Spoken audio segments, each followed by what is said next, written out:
Hello and welcome, Facebook friends. I know it's been a while since I've been here. I'm trying to get better at doing my lives more frequently, and I just want to talk a little bit today about walking gently through the transition of our animal companions. It's something that none of us like to do. All of us animal lovers wish our animals would live with us forever, but unfortunately their lifespans for the most are so much shorter than ours. And I wrote an article a while back, and I wanted to share some pieces because honestly the death and dying process of our animal companions doesn't have to be quite as bad as it generally seems. It can be a little better. I'm not saying it's going to be good, but it can be better. And part of it is, number one, learning to communicate heart to heart with them, for one thing, and learning to really stay in the moment ourselves as all of this is happening. And then the last piece is really about truly understanding in our heart of hearts that our animal companions don't end. The love we have for them and the relationship we have with them does not end at the ending of their physical. And you know, I want to share that when my golden retriever Jigs crossed over in 2007, it was really it was tough, of course, but because I was able to stay connected with him during the death and dying process and in the afterlife, I can honestly share that it was nowhere near as bad as what I have experienced some others going through.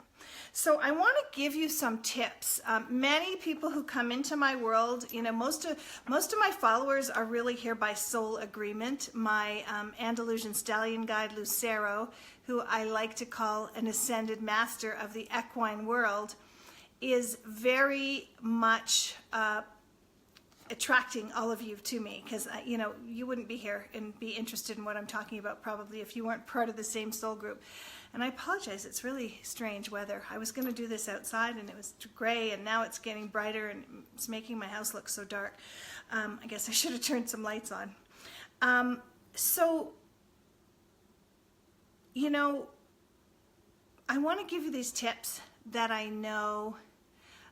Yes, Natalie says knowing when the right time is very emotional, and I completely agree with that. So, and the more connected we can stay to them, the more we can be sure it's the right time for them. You know, there was no doubt in my mind with Jigs, and as a matter of fact, I had picked him up at the emergency hospital where he was on oxygen, and they couldn't give me any to leave with because it was on Vancouver Island, and they said that they had a hard time getting oxygen for themselves, for their clinic, never mind to give out to clients. And I was going to take him home and euthanize him that evening at home. And it was all planned with my vet, and the vet in the emergency clinic said, hey, you know, I don't think he's ready to go. And I knew he was, and I so wished I had not gone against my better judgment. But, you know, when we're in an emotional situation like that, even when we are, you know, an animal communicator and healer for a living, we still want to believe that maybe somehow there's a way to keep them alive a little bit longer, or we don't want to do any disservice to them. So, oh, and by the way, for those of you, I mentioned Lucero earlier. That's a picture of him right there. I can kind of see it in the background. I hope that it's working, that you can see him. It's not the best picture, but I will in the comments I'll try to post a picture of Lucero and of Jigs after the live is ended. So a couple of things that I want to say. You know, when we're going through the whole process, we can really give them a gift if we are, we can really give them a gift. I hope you guys can't see my messages coming through. We can really give them a gift if we are, you know, able to stay, you know, grounded, centered. And one of the first things is really to stay present. The death and dying process can be like this. You know, they can have a really good day or a really good, you know, half a day, and then it can be a really bad day. And they're, you know, the soul, no matter what, tends to fight to stay in the body. Sometimes even when the body is ready to give up. So there's a whole process that goes on, you know, and I I'm going to do a whole live just on euthanasia because I really want, because I've worked with thousands and thousands of people since the early 90s and clients and animals who are transitioning. I really want you guys to have a really good perspective of what's going on. I see my glasses are reflecting in the, well, maybe it's better with them on for me so I could see, but I see them reflecting a little bit with the light. I'm sitting right in front of my living room window. So one of the big things is to stay present with them in every moment. Don't try to think back, or what did I do wrong, or think ahead about what am I going to do tomorrow, or, obviously you have to plan, but you want to try to keep your heart and your soul present with your animal companion so that they feel that you are completely there for them. That you're understanding, that you're connected. One of the other big things to really do, and especially in crises, these things are most important, is to breathe, to be very clear that you're doing some deep breathing. You're not doing these shallow little, you're just kind of, you're allowing the emotion to move through your body, and breathing is the only way that you can make that happen. So when you can allow that to happen, you're really going to be able to handle everything that is in front of you, and it's going to calm your animal companions down as well. Another thing is to really stay grounded. Feel your connection to Mother Earth. If you have to, go outside and stand on the ground in bare feet. It's really, really good for you and really healing for you. Hug a tree. Do whatever you have to do to really stay connected with Mother Earth while you're going through this transition. Be sure to really support yourself and your animal companions as gently as you can. I'm a huge believer in flower essences. As a matter of fact, we have a line of flower essences. They happen to be off the market temporarily, and we hope to bring them back. But I am such a believer in flower essences, and there's so many essences that can help with grief. Our grief relief was an amazing essence that was made up of many, many essences. But it's really a good thing to be able to support yourself. You can use Rescue Remedy for yourself and your animal companion. And I teach in all of my trainings how to ground our animal companions. However, if you do feel that your animal companion is undergoing, is trying to transition, it's in the best interest of them not to ground them specifically. Keep them as comfortable as you can, of course. If it's the end of life and you're not really one for drugs, you're more into the natural way, maybe this is the time to consider some drugs, some painkillers, some whatever it is that they need to stay as comfortable as they can so they can not feel really awful during that transition. And just constantly be conscious of how they're feeling, okay? Good to see you guys all here. Give me some hearts, give me some thumbs up, say hello if you're joining. Another piece is to really honor their process. This is very key. Honoring the process is so important, and knowing that it's not clear-cut the way we as humans might like to have it. It's not clear-cut like that. So we have to honor their process and what they're going through. Staying connected to them, allowing them to go through what it is that they have to go through to go through this process. This is a huge, huge gift that we can give them. So be sure to do that. Another piece is really be willing to allow them to go. You can actually tell them out loud in your mind's eye. You can just, heart to heart, however, soul to soul, whatever way you want to do. But it's important to let them know that it's okay to go. There's nothing worse than a being trying to cross over and another, if it's truly their time and someone, another being they love like us, trying to say don't go, it's not okay, I'm going to fall apart without you, I'm going to die without you, that kind of thing. That does not help them. We need to free the soul up. We don't want them to hang around for us and suffer more. I mean, when you really think about the love that you have for them, we have to be unselfish and allow them to do what they need to do and what is in their highest and best interest. Okay? really understand the naturalness of the death and dying process. The cycle is a cycle of birth, death, and rebirth, you know, and it's so, you know, and to our animal companions, death is as natural as birth, you know. They both require a lot of energy to kind of happen when you think about it that way. But our animal companions can celebrate death. They show me themselves as like jumping out of the body and running through, you know, pastures and soaring like eagles, and, you know, it's like they're in a brand new puppy body, like they were when they were, you know, 6 months old or 1 year old. So that is really, really important as well. Okay. Be extremely gentle with yourself. Allow yourself time to grieve, time to process your own emotions. Make sure you allow them to move through your body, okay? And that's really important. You know, if you let your emotions come out now, not necessarily when you're with your animal companions, but if you get away from them for a little bit, you don't want to have, you know, crazy screaming matches in front of them or anything like that.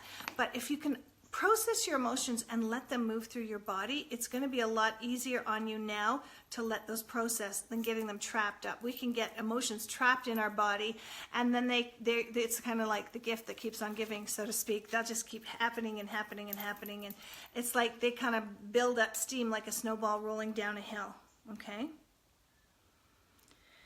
So they fester. That's what I like to say. They fester when they're unexpressed. So the more we can express them, the better off we are.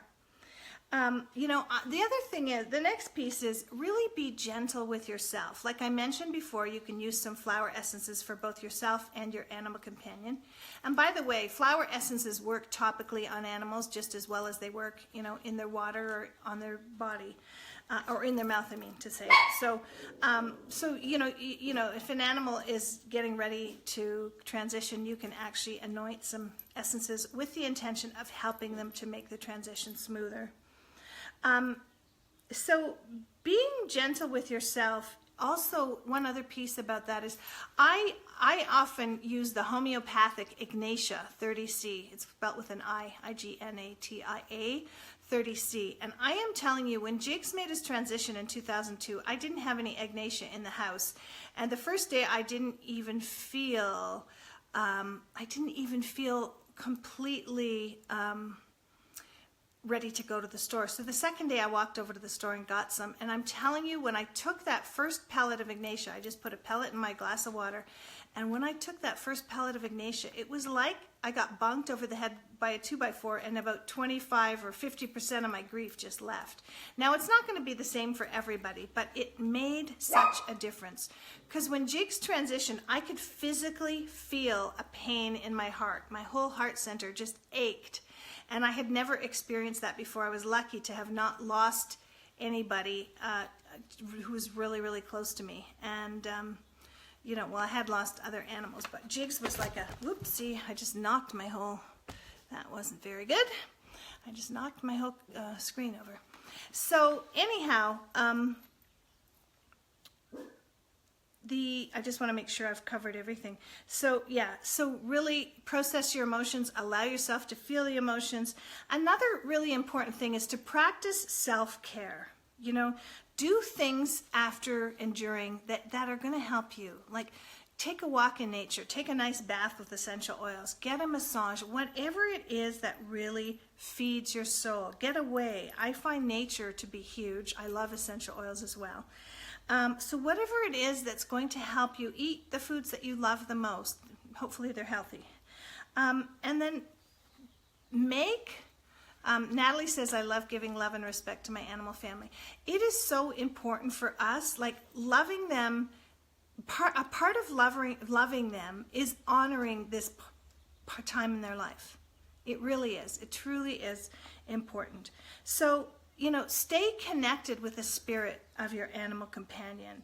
After they've crossed over, stay connected, you know, really know in your heart that the love that you share with them does not end with the ending of their physical.